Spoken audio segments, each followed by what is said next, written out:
யோகிராம் சுரத்குமார், யோகிராம் சுரத்குமார், யோகிராம் சுரத்குமார். ஜெய குருராயா. அதாவது பகவானை பொறுத்தவரையிலும் பகவான் பல நேரங்களில் நம்மளை பிளஸ் பண்ணுவார். அதாவது ஆசிரமத்துக்கு வெளியில் கொஞ்சம் சேர் போட்டிருப்பாங்க. பல நேரங்களில் டைனிங் ஹாலில் பழைய அப்போல்லாம் அங்கே தான் தரிசனம் நடக்கும். அங்கே பஜனை நடந்துகிட்ருக்கோம், நாமஜபம் நடந்துகிட்ருக்கோம். ஆனால் பகவான் இங்கே உட்கார்ந்து ஸ்பெஷல் தரிசனம் கொடுக்குறவங்கள கூப்பிடுவாங்க. யாருக்கு கொடுக்கணுமோ அவங்கள கூப்பிடுவாங்க. அப்புறம் நானெலாம் அங்கே போய் எப்போவுமே எப்போ போனாலும் அதுக்காக ஏங்கிட்டு இருப்பேன். பகவான் கூப்பிடுவாரா கூப்பிடுவாரா கூப்பிடுவாரான்னு.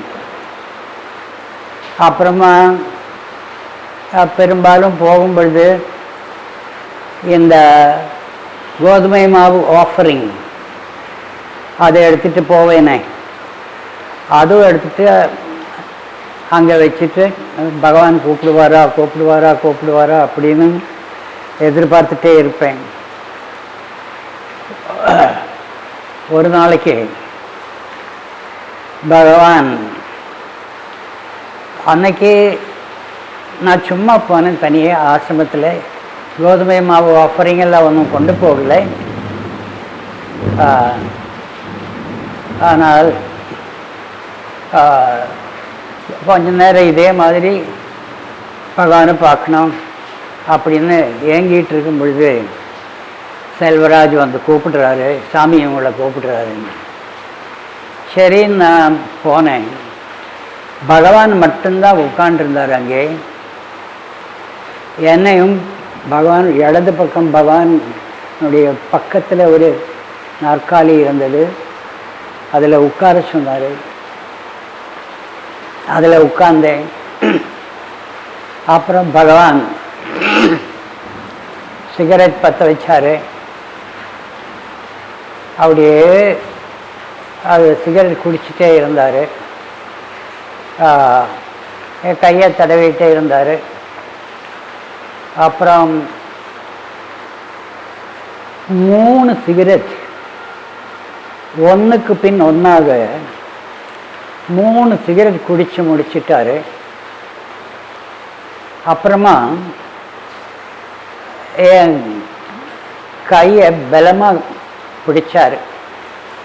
என் வலது கையை அவருடைய இடது கையால் அவருடைய பலமாக பிடிச்சிட்டு ரொம்ப நேரம் அப்படியே உட்கார்ந்தார்.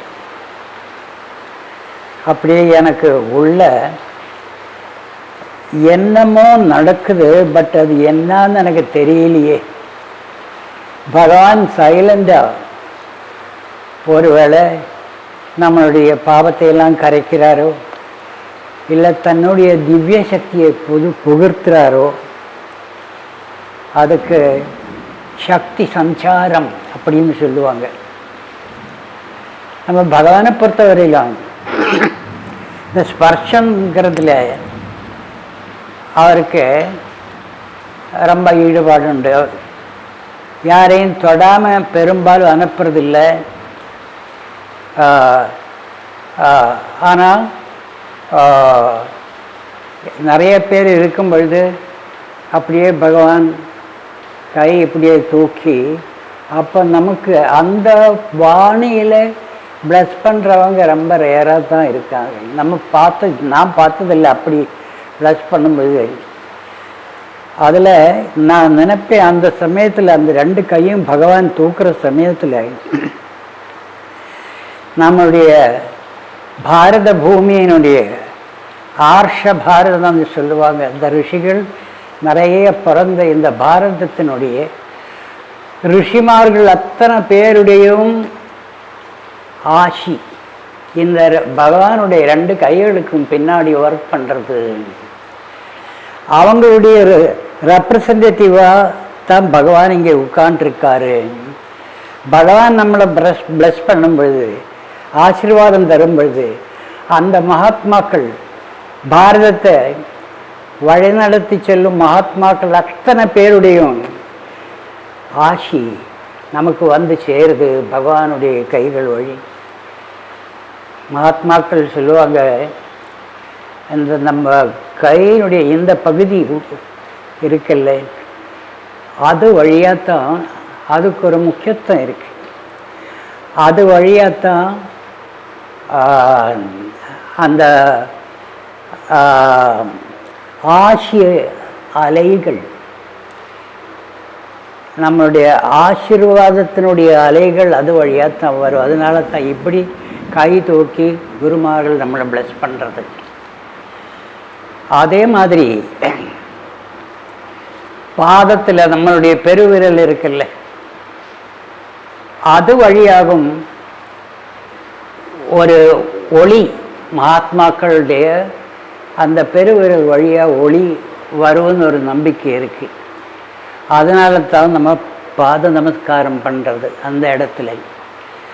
அதுக்கு ஒரு எடுத்துக்காட்டும் இருக்கு. அதாவது ஆனந்தாசிரம் மாதாஜி கிருஷ்ணாபாய் அவங்க பெரிய புண்ணியாத்மா.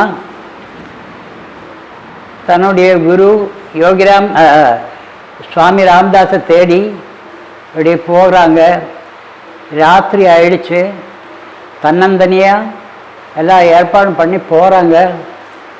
ஆனால் அந்த ராத்திரி ஆன பிறகு எங்கேயுமே வெளிச்சம் கிடையாது. அவங்க சொல்கிறாங்க, நடந்து போகும்பொழுது அவங்களுடைய பெருவிரலில் இருந்து ஒளி வந்துட்டு இருந்தது தான். அந்த ஒளியில் அவங்க நடந்து போக முடிஞ்சுதான் அப்படின்னு அவங்களுடைய பயோகிராஃபியில் சொல்லுது. அப்போது நம்மளுடைய பகவானுக்கும் எல்லா மகாத்மாக்களுக்கும், அதாவது ஆத்ம சாட்சா்காரம் கிடைச்ச எல்லா மகாத்மாக்களும் இது பொருந்தும்.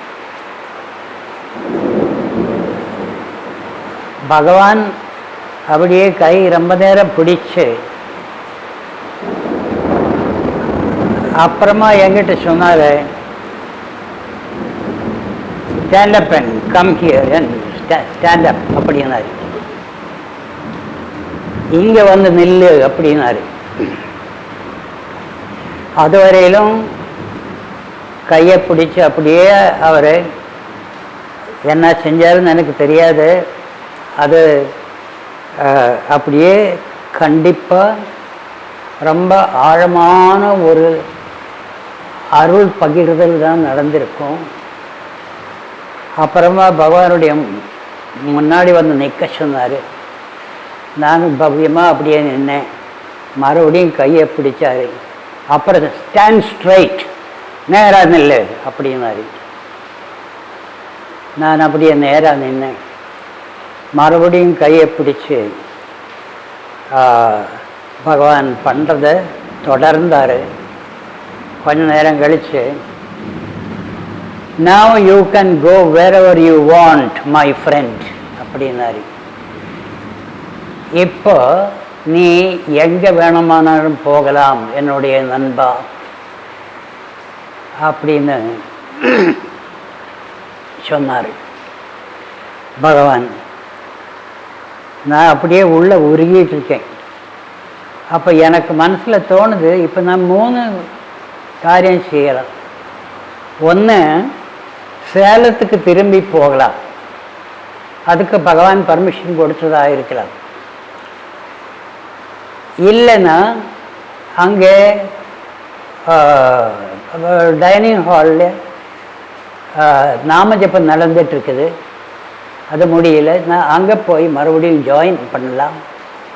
அது ஒரு ஆப்ஷன். அப்புறமா எனக்கு தோணிடுச்சு, பகவான் சொல்கிறதுக்கு இன்னும் ஒரு அர்த்தம் இருக்குது. அதாவது, நீ இனிமே எங்கேயும் போக முடியாதப்பா, நீ என்கிட்ட வசமாக அகப்பட்டுட்டேன், இனிமே நீ எங்கேயும் போக முடியாது. இதுதான் பலமாக எனக்கு தோணும். இன்றைக்கும் தோன்றது அதுதான். அதுதான் அது தொடரணும் அப்படிங்கிற ஒரு ஆசை அது தொடர்ந்துட்டு இருக்குன்னு பல நேரங்களில் ஒரு அனுபவம் வந்துட்டு இருக்குது. அதாவது ஒரு குருங்கிறது அமிர்தத்துவம் கைவந்தவங்க தான். அமிர்தத்துவம்னா மரணம் இல்லாத ஒரு நிலை, மரணம் இல்லாத நிலை குரு. அதுதான், அதனால தான் பகவான் பல நேரங்களில் சொல்கிறது, இந்த பிச்சைக்காரன் இந்த பாதம் முதல் உச்சி வரையிலும் தான் அப்படின்னு நீங்கள் நினச்சிட்டு இருந்தா உங்களுக்கு இந்த பிச்சைக்காரனை பற்றி புரியல. அதனால அது அசதோமா சத்கமய தமசோமா ஜோதிர்கமய மிருத்யோமா அமிர்தம் கமய. அதாவது உண்மையில்லாத நிலை, அசத்தியமான நிலையில் இருந்து சத்தியத்தினுடைய நிலையில், மிச்சையிலிருந்து சத்தியத்திലേക്ക് லீட் பண்ணுவோம், எங்களை அழைத்து செல்லுங்கள். இருளிலிருந்து ஒளியிலே ஒளி நோக்கி அழைத்து செல்லுவோம். அப்புறமா மரணம் இல்லாத ஒரு மரணம் உள்ள ஒரு நிலையில் இருந்து மரணம் இல்லாத ஒரு நிலைக்கு போவோம் அப்படிங்கிற இது உபனிஷத வாக்கியங்கள். இது குருமார்கள் அது சாதித்தவங்க, மரணம் இல்லாத நிலை. அப்போது அதனால் நான் சொல்கிறேன், இப்போவும் நமக்கு எல்லாருக்கும் அந்த அனுபவம் உண்டு. பகவான் இன்னைக்கும் ஒர்க் பண்ணிட்டு இருக்காரு, நம்ம கூடத்தான் இருக்காரு. அது அவருடைய சரீரங்கிறது ஒரு மாயை. அந்த மாயா சரீரம் வழியாத்தான் அவருக்கு நம்மளை அணுகி நமக்கு உபதேசம் பண்ணி அவருடைய வேலை செய்யறதுக்கு அவருடைய சரீரம் தேவையாக இருந்தது. அதனால சரீரம் எடுத்து வந்திருக்காரு. ஆனால் அவரே சொல்லியிருக்காரு, இந்த சரீரம் மாத்திரம் இந்த பிச்சைக்காரன் நீங்கள் நினைக்கிறதா இருந்தால் இந்த பிச்சைக்காரன் உங்களுக்கு புரியல. அதில் என்ன தெரியுதுன்னா, நம்ம புரிஞ்சிக்க வேண்டியது என்னன்னா, அவர் சர்வவியாபி, எங்கும் நிறைந்த பரபிரம்மம், எப்பொழுதுமே அப்படியே இருக்கிறார், எப்பொழுதுமே எங்கும் நிறைந்த பரபிரம்மமாக இருக்கார். அப்போ அதுதான் நான் நினைக்கிறேன். அதாவது அவரை விட்டு நான் எங்கேயும் போக முடியாது, அதுதான் அதுக்கு அர்த்தம் அப்படின்னு நான் இன்னைக்கு நம்புகிறேன். அது எனக்கு ஒரு ஆத்ம திருப்தி தருது. அதுதான் பகவான் மீன் பண்ணி இருக்காரு. நீ என்கிட்ட இருந்து இனிமேல் தப்பிக்க முடியாதப்பா அப்படின்னு, நீ என்ன பண்ணாலும் நான் உண்மை தொடருவேன் அப்படிங்கிற ஒரு அதுதான் மீன் பண்ணியிருப்பார். சரி, நான் என்ன பண்ணேன்னா, இப்போதைக்கு நம்ம அந்த பஜன் மந்திர் நடக்கிற இடத்துக்கு போவோம், அங்கே போய் நாம ஜபத்தை தொடர்ந்து செய்வோம் அப்படின்னு அங்கே போனேன். அங்கே போய் நாம ஜபம் நடந்துருக்குது. ஆனால் உள்ள அந்த ஒரு பகவான் உருவாக்கி விட்ட அந்த ஒரு கலக்கம், ஒரு தெய்வீகமான ஒரு கலக்கம் அது தொடர்ந்துட்டு இருந்தது. அப்புறமா சரி, பகவானை வழி அனுப்புறதுக்கு ஒரு 6 மணி வாக்கில் பகவான் சுதாமாவுக்கு திரும்பி போவார்ல, அதுக்கு எல்லாரும் அங்கேருந்து புறப்பட்டாங்க. பகவானை காரில் வழி அனுப்புறதுக்கு எல்லோரும் லைனாக நிற்கிறாங்க. நானும் அங்கே அதே மூடில், அதே மனோபாவத்தில், அதாவது பகவான் தந்த அனுகிரகத்தினுடைய அந்த வலயத்தில் தொடர்ந்து நானும் அங்கே நின்னேன். கண்ணீர் வந்துட்டுருக்கு. பகவானுடைய கார் வந்தது. அது என்னை தாண்டி அப்படியே கொஞ்சம் தூரம் போய் ஆசிரம் கெயிட்டுக்கிட்ட மறுபடியும் அந்த கார் போய் நின்னது. மிஸ்டர் மணி ஓடி போனார். பகவான் சொன்னார், ஏதோ மணிகிட்ட சொல்கிறது கேட்டேன், பார்த்தேன். மணி ஓடி என்கிட்ட வந்தார். கருணாகரனை பகவான் கூப்பிடுறாரு. நான் போய் கார் வழியில் அப்படியே தொழுத நின்னேன். பகவான் காருக்குள்ளே இருந்து கையை நீட்டினார். கையை நீட்டி மறுபடியும் என் கையை பிடிச்சார். மறுபடியும் என் கையை பிடிச்சி கொஞ்ச நேரம் அப்படியே பிடிச்சி பலமாக பிடிச்சிட்டு, சரி நவ் யூ கேன் கோ அப்படின்னாரு. அதாவது இவ்வளவு நேரம் ஏன் கையை பிடிச்சி நேராக நிற்க சொல்லி என்னென்னமோ செஞ்சு அவருக்கு போதும் போதும்னு வரல போல. இதுதான் நம்மளுடைய குருநாதனுடைய ஒரு மகிமை. பிளஸ் பண்ண பல நேரங்களில் இப்படி கை கீழே இறக்க மாட்டார். நம்ம பின்னாடி நடந்துகிட்டே இருக்கோம். ஆனால் பகவான் கை கீழே இறக்கினா தானே நமக்கு திரும்பி போக முடியும். அது வரையில் நம்ம பின்னாடி நடந்துட்டு ரொம்ப நேரம் அப்படியே வச்சு, அதாவது பிளஸ் பண்ண போதும்னு தோணாத ஒரு மகாத்மா தான் நம்மளுடைய குருநாதன். அதை கொடுக்கறதுக்கு தான் அவர் வந்திருக்கார். எதுவும் வாங்கிறதுக்கு வரல. எதுவும் வாங்கிறதுக்காக அவர் என்னத்தை வாங்கினார்? அதனால் தான் ஒருவேளை நமக்கு அழுக வருது. இவருக்கு எதுவும் செய்ய முடியலையே, ஒரு கைமாறு செய்ய முடியலையே, ஒன்று அவருக்கு என்ன வேணும்? அதுக்காக வரல. அவர் அருளினுடைய பரிபூர்ணமான அருளினுடைய உருவம். எனக்கு பல நேரங்களில் சொல்ல தோணும். அதாவது ஆக்கல், காத்தல், அழித்தல்,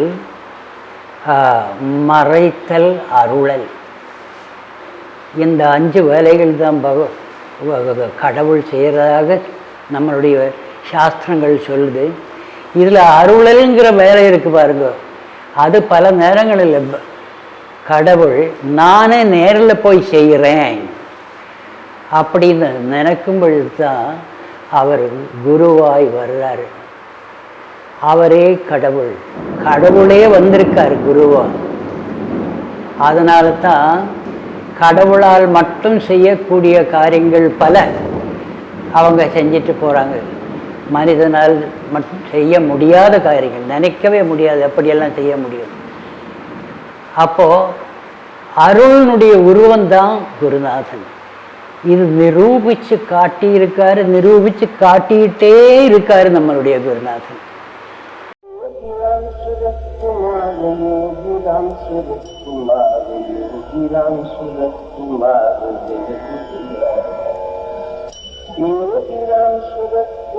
योगीराम सूरत कुमार, योगीराम सूरत कुमार, जय गुरुराया।